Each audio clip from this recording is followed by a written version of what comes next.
Le président Kais Saied a visité plusieurs bases militaires, le quartier général de la garde nationale et les unités antiterroristes à Tunis et dans les régions frontalières du sud du pays.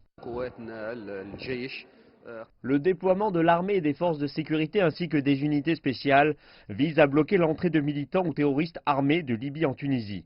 C'est une question de sécurité nationale. Nous sommes conscients de cette menace permanente. Des membres de la Commission de la sécurité et de la défense ainsi que de la Commission des forces armées au Parlement ont approuvé la stratégie de sécurité de la présidence et du gouvernement intérimaire. La guerre en Libye menace la sécurité en Tunisie et dans toute la région. Elle s'intensifiera avec une intervention militaire étrangère. Alors, nous ne pourrons pas en gérer les conséquences.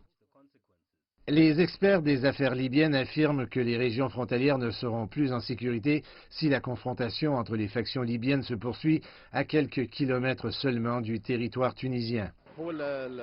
La souveraineté et l'intégrité territoriale de la Tunisie sont en jeu. Au cours des 8 dernières années, les régions frontalières ont souffert de la crise libyenne.